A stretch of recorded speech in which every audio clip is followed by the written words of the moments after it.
Welcome to True Crime, the Unrevealed Stories. We uncover shocking crimes with gripping stories and in-depth analysis. Join us as we explore the darkest corners of human nature. Today's story is about a teacher named David Hargrove. David Hargrove was a name synonymous with excellence at Maplewood High School. Standing at an average height with a pleasant demeanor, he had a way of connecting with his students that made him one of the most beloved teachers. With his sandy brown hair, always neatly combed, and his ever-present kind smile, David was the epitome of a dedicated educator. He taught literature with such passion that even the most disinterested students found themselves captivated by Shakespeare and Dickens. David's family life seemed just as idyllic.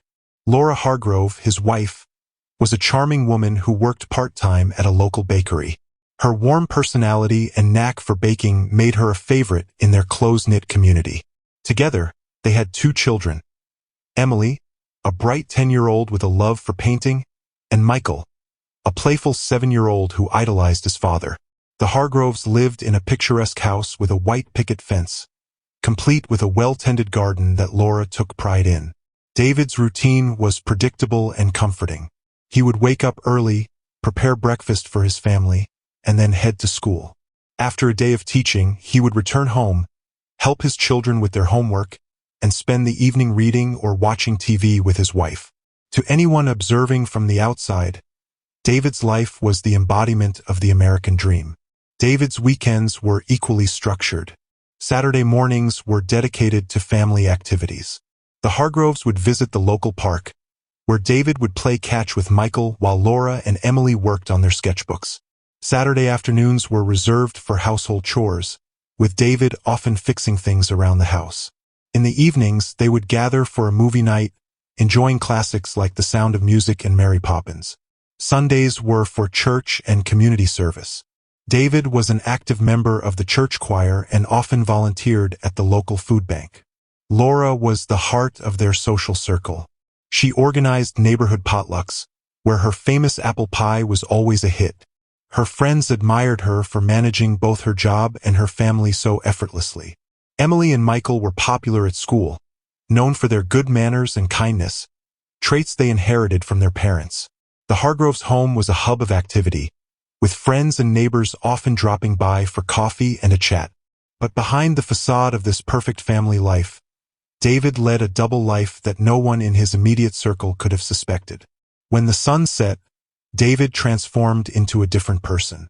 In the criminal underworld, he was known as the Scholar, a name that struck fear and respect in equal measure. This alias was a testament to his strategic brilliance and his vast knowledge, which he used to mastermind intricate heists and illegal operations. David's nighttime escapades involved a small but skilled group of criminals who were unaware of his day job as a teacher. They only knew him as the man with flawless plans and an uncanny ability to predict every possible outcome. His meticulousness was evident in every job they pulled off, from high-stakes bank robberies to sophisticated cybercrimes. David's ability to lead a double life without arousing suspicion was a testament to his careful planning and sharp intellect. David's criminal operations were as meticulous as his lesson plans. He used his extensive knowledge of literature and history to craft alibis and diversion tactics, often drawing parallels between historical events and his heists. His favorite book, Sun Tzu's The Art of War, was his Bible. He would quote it to his associates, emphasizing the importance of strategy and deception. David's leadership style was a mix of charisma and intimidation. He knew when to be charming and when to be ruthless, ensuring that his team was always in line.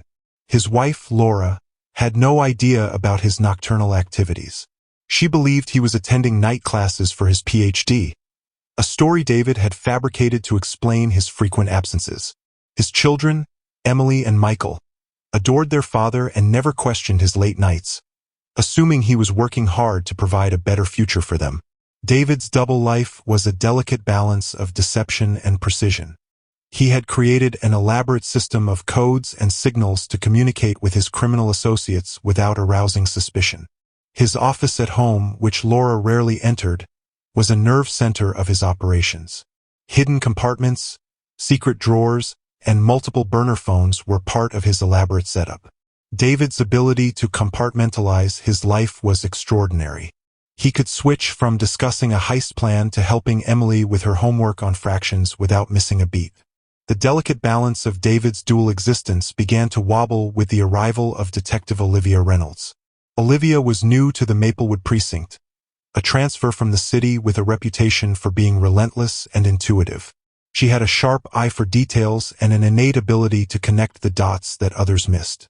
When a series of crimes in the town started showing signs of a common thread, Olivia's instincts told her there was a mastermind behind them, someone with an intimate knowledge of the town and a strategic mind. Olivia was in her early 30s, with a no-nonsense attitude and a sharp wit. She had made a name for herself in the city by solving a series of high-profile cases, often relying on her intuition and unconventional methods. Her transfer to Maplewood was seen as a demotion by some, but Olivia saw it as a new challenge. She was determined to prove herself and make a difference in the seemingly quiet town. Olivia's first impression of Maplewood was of a sleepy, peaceful town, the kind of place where everyone knew each other and crime was almost non-existent. But as she delved deeper, she found an undercurrent of unease. The recent crimes were too sophisticated for a small-town criminal. They had the hallmarks of a seasoned strategist. Olivia began to piece together the clues, each one pointing to a shadowy figure known as the Scholar. Meanwhile, at Maplewood High, a curious student named Emma accidentally stumbled upon a hidden compartment in Mr. Hargrove's desk while looking for extra worksheets. Emma was a bright and inquisitive 16-year-old, always eager to learn and explore. She had long brown hair, usually tied in a ponytail, and a pair of glasses that made her look older than she was. Emma was one of David's favorite students, often staying after class to discuss literature and get advice on her writing. What she found in the compartment were blueprints, strange notes, and a burner phone, objects that had no place in a teacher's desk. The blueprints were of a local bank, with detailed notes on security measures and escape routes. The notes were written in a coded language that Emma couldn't decipher, but she recognized the handwriting as Mr. Hargrove's. Unsure of what to make of her discovery, Emma decided to share it with her tech-savvy friend Jake. Jake, a 17-year-old genius with computers, managed to unlock the phone and found a series of encrypted messages and photos that linked Mr. Hargrove to a recent high-profile jewelry heist. The messages detailed intricate plans and conversations with known criminals. Shocked and scared, Emma and Jake decided to bring their discovery to the school principal, who in turn contacted the police. Detective Reynolds was quick to act on the new information. She realized the connection between the elusive Scholar and Mr. Hargrove. The evidence was mounting, and the once carefully maintained balance of David's life was on the verge of collapse. Under intense scrutiny, David felt the walls closing in. He knew it was only a matter of time before his dual identity was fully exposed. One fateful night, David returned home to find Laura waiting for him, her face pale and eyes filled with confusion and fear. She had found the burner phone he had carelessly left in his study. As she confronted him, David's mind raced, but he could not come up with a plausible explanation. The argument that ensued was heated and desperate. In a moment of uncontrolled rage and panic, David struck Laura, causing her to fall and hit her head on the edge of a table. The impact was fatal. Realizing the gravity of what he had done, David was consumed with guilt and horror. He attempted to cover up the scene, but the noise had already alerted the neighbors, who called the police. When the officers arrived, they found Laura's lifeless body and David, disheveled and distraught, attempting to flee. Hey True Crimes listeners, interested in more real-life murder mysteries? Be sure to like and subscribe to our channel. Do you have any thoughts about this case, or have a case of your own you'd like us to investigate? Leave us a comment. Stay safe, True Crime. The Unrevealed Stories. The arrest of David Hargrove sent shockwaves through Maplewood. The beloved teacher and devoted family man was revealed to be a cold-blooded killer and a notorious criminal mastermind. Detective Reynolds pieced together the final parts of the puzzle, uncovering the extent of David's crimes and his role as the Scholar. The trial was a media sensation, with the community grappling to understand how someone they trusted and admired could lead such a dark double life. David was convicted of multiple crimes, including the murder of his wife. His story became a cautionary tale of deception and the hidden darkness that can lurk behind even the most seemingly perfect lives. Maplewood High struggled to move on, the shadow of Mr. Hargrove's actions lingering long after the trial concluded. In the end, David Hargrove's tale was a tragic reminder that appearances can be deceiving and that even the most revered individuals can harbor the darkest secrets. The community of Maplewood slowly began the process of healing. The school held memorial services for Laura, honoring her memory and the impact she had on their lives. Emily and Michael, now orphans, were taken in by Laura's sister, who moved to Maplewood to provide them with stability and support. Detective Olivia Reynolds received commendations for her work, but the case left a lasting impact on her. She continued her work in Maplewood, using her skills to help the community heal and prevent such tragedies in the future. Emma and Jake, hailed as heroes, decided to pursue careers in law enforcement, inspired by their role in uncovering the truth. The Hargrove house, once a symbol of perfection, stood as a silent reminder of the duality of human nature. The garden Laura loved so much began to wither, but over time, the community rallied to restore it, planting new flowers in her memory. David Hargrove's story serves as a stark warning that even the most trusted individuals can harbor the darkest secrets. His double life and the tragic end of his family left an indelible mark on the town of Maplewood, a lesson in the dangers of deception and the importance of looking beyond appearances. Detective Olivia Reynolds was not one to rest on her laurels. With David Hargrove in custody, she knew there was more to uncover. She delved into the details of his criminal operations, meticulously piecing together the network he had built. Each layer of the investigation revealed new facets of David's double life, and Olivia was determined to expose them all. Olivia spent countless hours in her office, surrounded by case files and evidence boards. She traced David's connections, discovering a web of accomplices who had unknowingly facilitated his crimes. Some were small-time crooks who had no idea they were working for the scholar, while others were more deeply involved.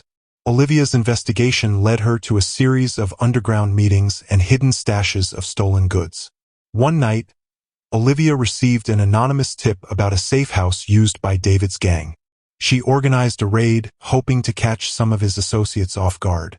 The operation was risky, but Olivia's team was well prepared. They stormed the house and found several of David's closest allies, along with a trove of incriminating evidence. The raid was a success, but it also revealed the extent of David's manipulation. Many of the captured criminals were shocked to learn the true identity of their leader. In prison, David Hargrove faced the reality of his actions. Isolated from the outside world, he had nothing but time to reflect on the choices he had made. The guilt of killing Laura weighed heavily on him, and the knowledge that his children were left without parents was a constant torment. One day, David requested to speak with Detective Reynolds. Olivia was surprised but agreed to meet him. In the sterile confines of the prison visiting room, David confessed to everything. He spoke of his double life, his motivations, and the moments that led to his downfall. He expressed deep remorse for his actions, particularly the death of his wife. Olivia listened intently, taking notes and trying to understand the man behind the mask of the scholar. David's confession was detailed and comprehensive. He revealed the inner workings of his criminal enterprises, providing information that would help the authorities dismantle his network. For Olivia, it was a moment of closure, but also a reminder of the complexity of human nature. David Hargrove was not a simple villain. He was a man who had made devastating choices, leading to his own ruin and the suffering of those he loved. The trial of David Hargrove was a media sensation. Journalists from across the country flocked to Maplewood to cover the story. The courtroom was packed with spectators, all eager to see the fall of the once revered teacher. The prosecution presented a compelling case, with evidence meticulously gathered by Detective Reynolds and her team. Witnesses, including David's former associates, testified against him, painting a grim picture of his criminal activities. David's defense attempted to portray him as a man driven to desperation by circumstances, but the overwhelming evidence made it clear that his actions were deliberate and calculated. The jury deliberated for several days before returning a guilty verdict on all counts, including the murder of Laura Hargrove. The sentencing was swift and severe. David Hargrove was given life in prison without the possibility of parole. As he was led away in handcuffs, the community of Maplewood began to breathe a sigh of relief. Justice had been served, but the scars of his actions would linger for years to come. In the aftermath of the trial, Maplewood faced the challenge of rebuilding. The Hargrove house, once a symbol of suburban bliss, was now a haunting reminder of the tragedy. Laura's sister, Rachel, moved into the home with Emily and Michael, determined to provide them with a sense of normalcy. The community rallied around them, offering support and helping them navigate their new reality. Rachel was a strong and compassionate woman, dedicated to ensuring that Emily and Michael had a stable and loving environment. She involved them in various activities to help them cope with their grief. Emily found solace in her painting, creating beautiful artworks that reflected her emotions. Michael, inspired by his father's love for literature, began writing stories, channeling his feelings into words. Detective Olivia Reynolds continued her work in Maplewood, becoming a respected figure in the community. She developed close ties with the Hargrove children, often visiting them and offering guidance. Olivia's dedication to her job and her compassion for the victims of crime earned her the admiration of her colleagues and the townspeople. Emma and Jake, now hailed as heroes, graduated from Maplewood High with honors. Their experience with the Hargrove case inspired them to pursue careers in law enforcement. Emma enrolled in a criminal justice program, while Jake focused on cybersecurity. They remained close friends, bonded by their shared experiences and their determination to make a difference. As the years passed, the town of Maplewood slowly healed. The Hargrove house was eventually renovated and repainted, symbolizing a fresh start. The garden that Laura had loved so much was revived, with the community coming together to plant new flowers in her memory. The tree in the front yard, where David had once read stories to his children, became a symbol of resilience and hope. David Hargrove's story serves as a stark warning that even the most trusted individuals can harbor the darkest secrets.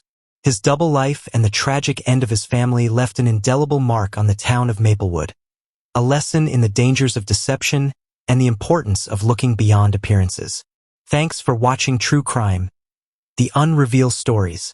Like, subscribe, and hit the bell for more.